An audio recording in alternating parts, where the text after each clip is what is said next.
if that's okay. I think it's 6:33, so we'll go ahead and get started. So today we're going to talk about the enlarged prostate, the symptoms, diagnosis, and treatment of enlarged prostate. So today we're talking about BPH, how it's diagnosed, and what are the treatment options that are available. There's still people checking in here.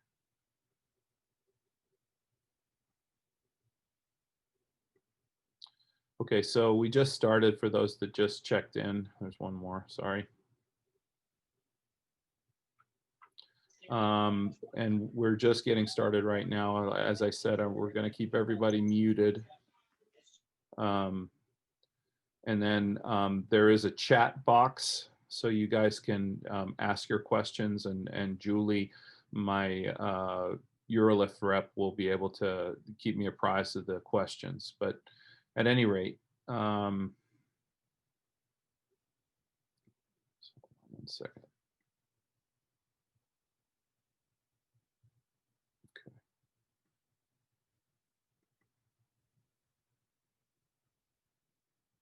So let's go ahead and get started.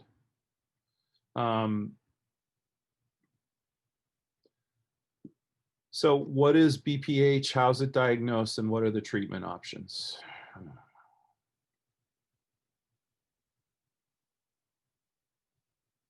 Okay, here we go. So the prostate's about a walnut-sized gland at the base of the bladder. It surrounds the urethra. And what it does in the body is it produces the fluid that transports the sperm during ejaculation. So unfortunately, the prostate grows throughout your life. In the teenage years, it starts to grow, and around 50, it really starts to grow.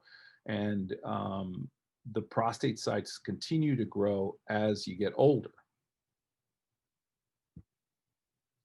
So there are 3 common conditions that urologists treat related to the prostate. One is usually seen in younger men. It's called prostatitis. It's swelling and inflammation of the prostate. The other common condition that we treat is prostate cancer, and it's typically a slow-growing cancer, highly treatable. It does require a biopsy to diagnose it, and sometimes can give you the voiding symptoms that you're experiencing with BPH as well. And then the much more common condition is enlargement of the prostate, which is benign. It's not cancerous, but it can cause sometimes some serious complications.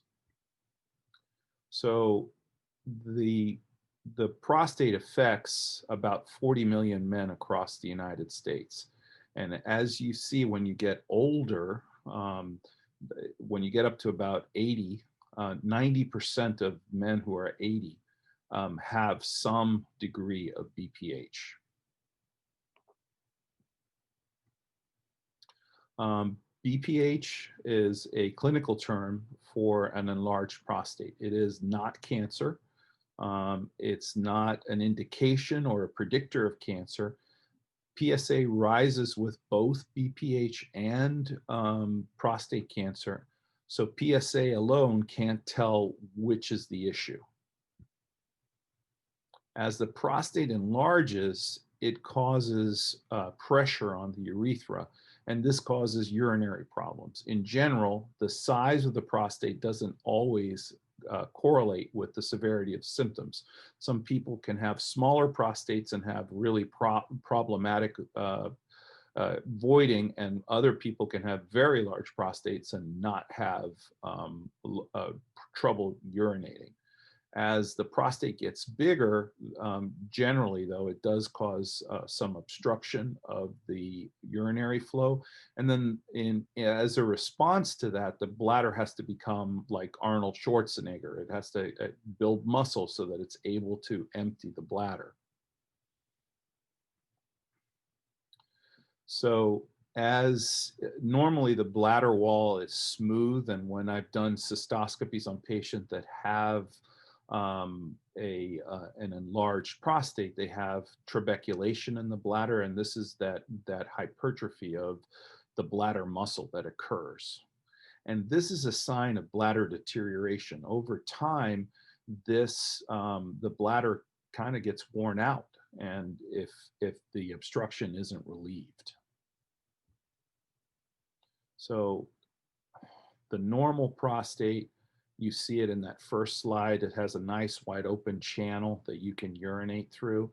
And then as the prostate starts to enlarge, you see it encroach on the urethra. And then when it's very large, it restricts it completely, and that restricts the flow of urine. So recognizing the symptoms of BPH, the typical things that we see are frequent urination, multiple trips to the bathroom at night, a sudden urge to urinate that can't be postponed, difficulty or painful urination, a very slow, weak urinary flow, and an incomplete emptying of the urine, as well as stopping and starting of the urinary flow.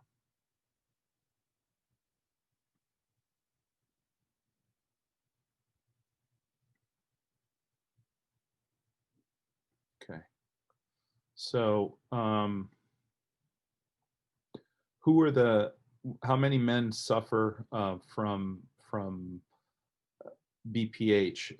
It is a problem with that can affect the quality of life.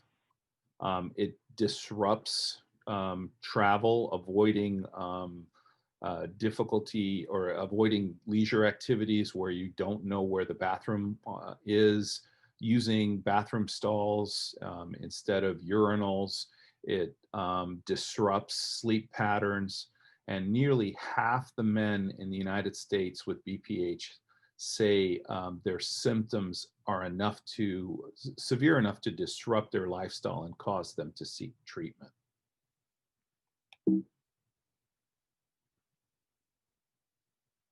So what do we do to diagnose BPH? First, we get a medical history, and then we'll do a physical exam, which involves a rectal exam, a digital rectal exam. And that gives us an approximate size and an idea of the texture and the symmetry of your prostate. Usually we'll do a bladder scan, which is an ultrasound to measure the amount of urine that's in the residual, how much is staying behind in the bladder.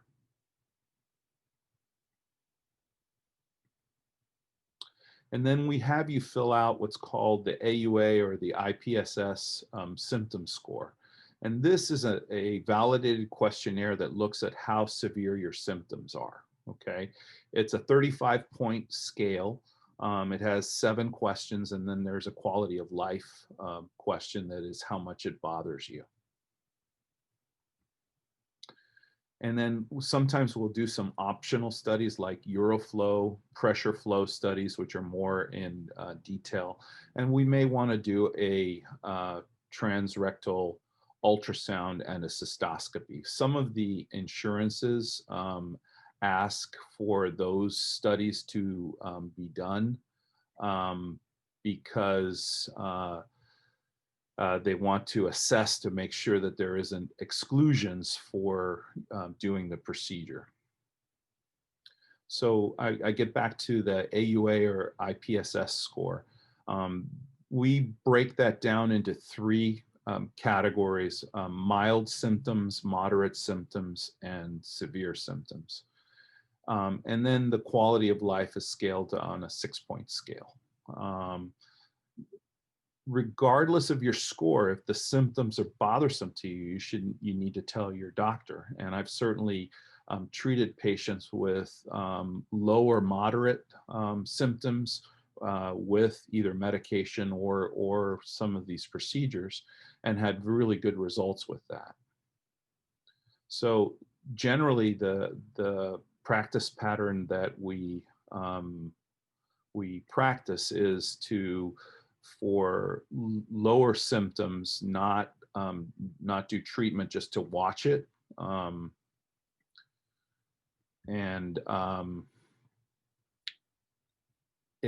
if that isn't enough, or if their symptoms are a little more severe, we would start with medications. And then if medications are not something that the patient wants, or the medicines aren't working, we might use prostatic urolift therapies or thermotherapies. And then for more severe cases, we might have to use laser or surgery to remove some of the tissue. So we'll talk about all those options. Watchful waiting is obviously the advantages are there's no surgery, you don't have to pay for the medication, and there's really no side effects. The disadvantages of this is obviously the symptoms could get worse over time, and there really shouldn't be any improvement in your symptoms.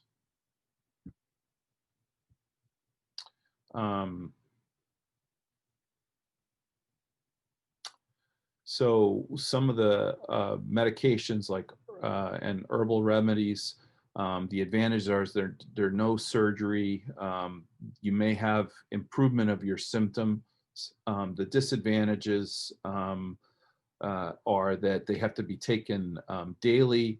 There are some potential side effects, including lower sex drive, difficulty with erections, ejaculation problems, dizziness, loss of energy.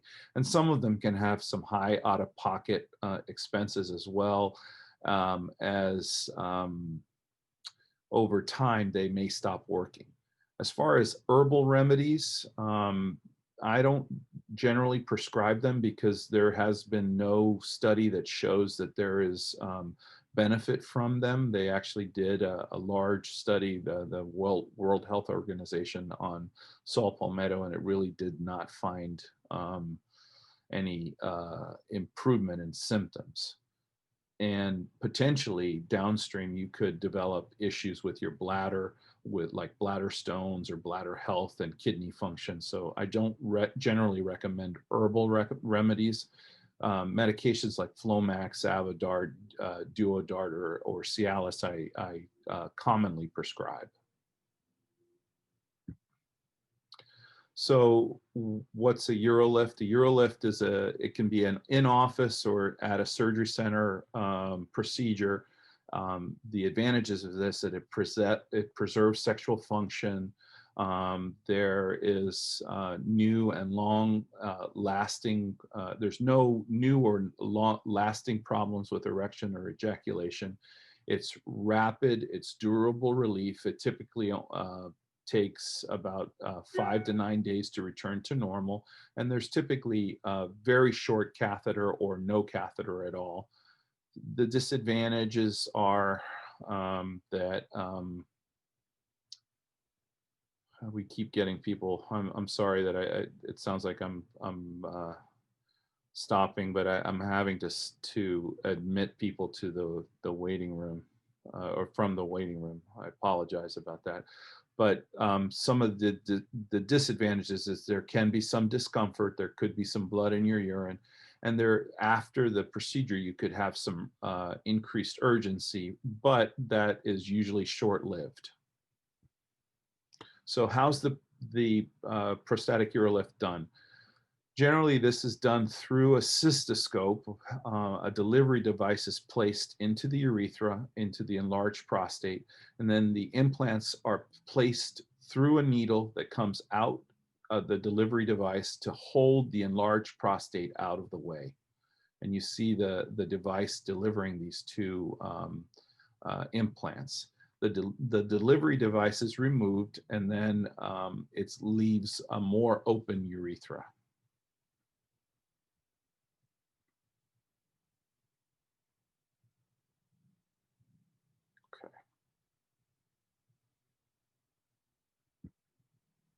So the FDA approved this treatment in 2013. There's been over 200,000 men in the United States treated with UroLift.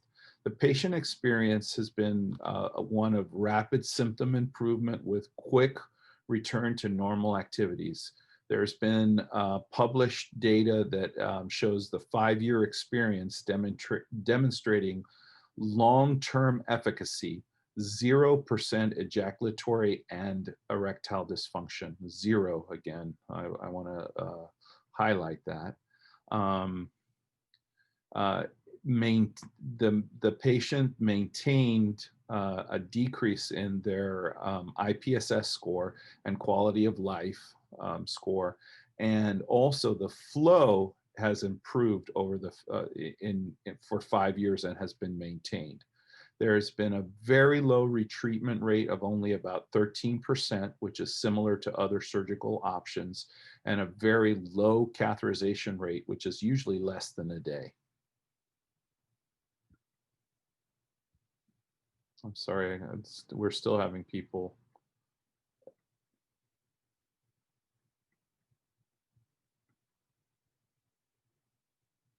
Okay. All right.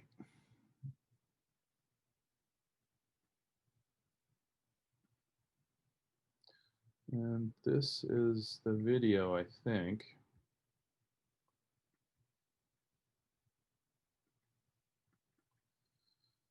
Julie, the video is not playing, unfortunately. Okay. Yeah, that was a slide, not a video. So just go ahead and skip on that one. Okay. All right, so heat-based therapies, they're also done in the office. It's usually done with oral sedation. It's paid by most insurance. It has a few side effects other than with the surgery. You do have to have a catheter for a longer period of time. And the symptoms relief from thermal therapies like tuna, radiofrequency, and Resume really can take up to 4 to 6 weeks. And there could be some potential sexual side effects. There's also, this is how the steam-based therapies work. A cystoscope is put into the prostate, and then you, using a device, we deliver steam inside the prostatic urethra, and that causes some cell death, and the prostate gets retracted that way. So for major surgeries, the typical things that are done are transurethral resection of the prostate, or a laser treatment, a laser vaporization, which is normally green light. This has the maximum improvement in flow and symptom relief. It removes prostate tissue. It's durable. It has a very low retreatment rate.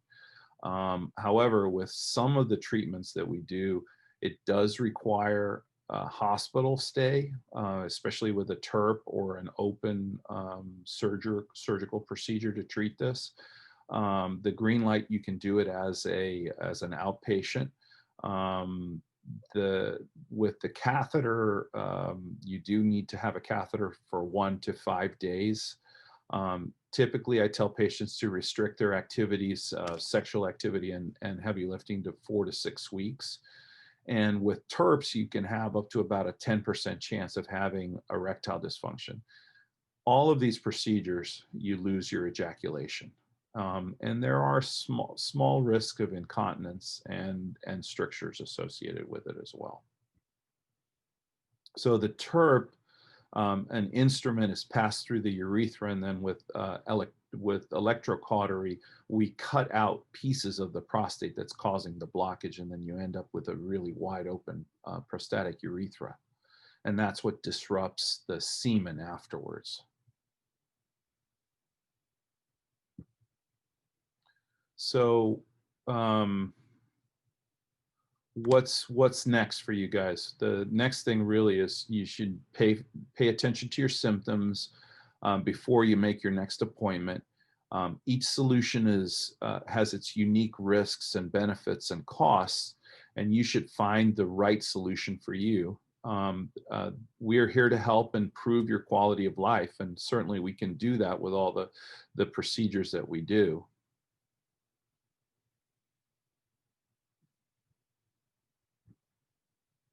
And then I'd like to thank you all for joining this, and I can answer some